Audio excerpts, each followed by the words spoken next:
Hi, I'm Annie Fitzsimmons. I'm your Washington REALTORS Legal Hotline lawyer, and this is another episode in our series entitled The Team's Playbook. And in this episode, we want to talk about team names, and specifically the concept of assumed names or an assumed name license.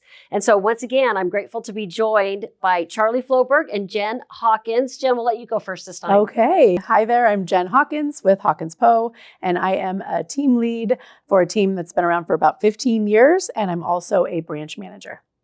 And I'm Charlie Floberg with Hawkins-Poe. I'm branch manager and managing broker. Thanks for joining me. So names, team names. Jen, you're going to talk in a minute about the development of team names, but Charlie, let's look at some of the license law mechanics first. An assumed name license. Why would somebody need an assumed name license? Yeah, so I think it really comes down to advertising. So if that broker or team would like to have their advertising alone without the firm's name, then they would need the assumed named license. Okay, so an assumed name license would give a team or a person, a broker, the ability to advertise to the exclusion of the firm's name or branding. Is that right? Who gets the assumed name license? Can I just go down and get my own assumed name license from DOL? No, it's done by the firm. So the firm goes and gets the assumed name license. They can have as many assumed name licenses as they would like to have. The firm can. The firm can, yes. Okay. But essentially, those are owned by the firm as long as they continue to renew them. Oh, that sounds spicy. Yeah. So does Jen's team have an assumed name license? They do, yes. Okay. Yes, they do. So you own it. We do, yes. The firm does, absolutely. Is that significant to you? I mean, a little bit. Hopefully we don't get into a sister war. Right. And so we're having a joke here, but in real life or in reality outside of this relationship, it really could be significant. If I am the Annie Fitzsimmons team licensed to Hawkins-Poe, and Charlie gets an assumed name license for me in that name, and then I do go to another firm, I don't get to take that name with me. She might let it go, but she doesn't have to let it go. That's something that's very significant for any broker to think about before you go to your designated broker and say, would you get an assumed name license for me? Right. So Jen's team has an assumed name license. Can she advertise to the exclusion of Hawkins-Poe? Yeah, so the license law will allow her to do that and to advertise solely as the Key2C team. However, internally, we have our own policy that does not allow her to do that. So you have an office policy Right. that says, we've gotten you an assumed name license, but you are required as a licensee of our firm to advertise in the firm's name. Right, exactly. Just with both of them on the advertising. So both Key2C and Hawkins-Poe would go on the advertising. Okay, Yeah. Perfect. So Jen, tell us about what the process was for you in naming your team. Okay.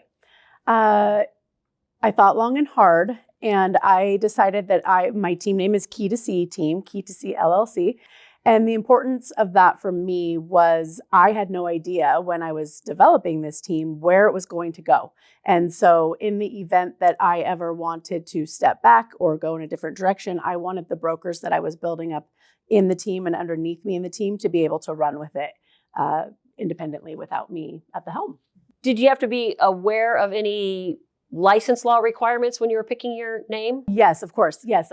We cannot include the name real estate because we are not our own firm entity. So we are Key2C team. Yeah. Yeah. And there's actually, when you are picking your team name, or I'm sorry, any kind of an assumed name, there's a string of words set forth in the WACS, the Washington Administrative Code, that you have to avoid using, with the requirement being that you are avoiding creating the impression that you are your own separate firm. Yep. And Department of Licensing, honestly, is not going to issue an assumed name license if you're looking for an assumed name license in a team name that violates that. Yep. So you might make an assumed name license application and it's going to get rejected because it has the wrong words in it. And it's you have to pay a licensing fee for every, and if it gets kicked back because you picked a name that won't work, you're going to pay that licensing fee, and then you're going to have to pay another one when you get the right name. So it makes sense to review that before you submit an application. Make sure you're not violating that particular rule. One of the things that I am asked to address from time to time as a hotline lawyer is this concept of brokers wanting to boost MLS statistics for their team, and through that effort, creating what I would say is a false representation, a misrepresentation regarding agency. Do you guys know what I'm talking about? Absolutely. Yep, absolutely. Also something to really sit down when you're building the structure of your team and include it in your contract, because how the MLS bases it is, for example, the way that I structure my team, I'm on every transaction. And so, for example, my 2 team members will only get a half of a credit for each transaction sold, and I'm getting the full credit. So if that's something to discuss with your team members to make sure that everybody's comfortable with how that's playing out. If awards and accolades are important for you, which a lot of times they should be, because you're usually using that in a listing presentation or a buyer's consultation as to how many homes you've sold. But to your point, I am active and agency representing each of these transactions. And so that is an accurate measurement of statistics. That's the key, Yeah, right? right. And so knowing what I know about you and the way that you deliver brokerage services, here's what I just heard you say. I am actually a co-listing broker for every seller. And it starts with the fact that you're the delegated supervising managing broker for the broker. So you actually are the agent of every client that one of your team members represents.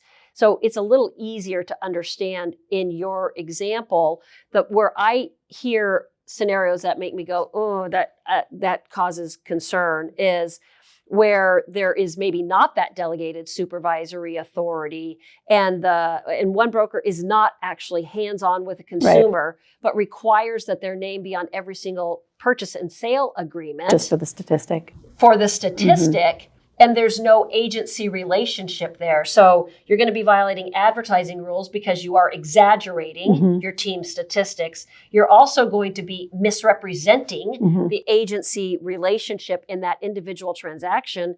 And truly, this is something that most brokers don't necessarily think about. You might be creating liability for yourself, because if there is a post-closing or post-falling apart scenario where a consumer files a lawsuit, and a broker has named themselves as an agent in a transaction, there's a lawsuit filed around that transaction, the consumer names the agents, you're going to get named in that lawsuit, and maybe the question for you is, well, you were my agent, where were you? How come you didn't solve this problem before it became a problem? There was negligence in this transaction. Where were you to solve the negligence or to prevent it? It's not just a bad practice, it's an unlawful practice. And I would caution brokers against creating a requirement for your team, again, whatever your team is, creating a requirement on your team that you be named on every single transaction if you are truly not an agent on that transaction, or which would require that you're either a supervising delegated supervising broker, or an actual hands-on broker in the transaction in managing that agency relationship, right? Yes. If you have questions on this topic or any other, please ask me a question by visiting warealtor.org and following the links to the legal hotline. Thank you for being a Washington REALTORS member.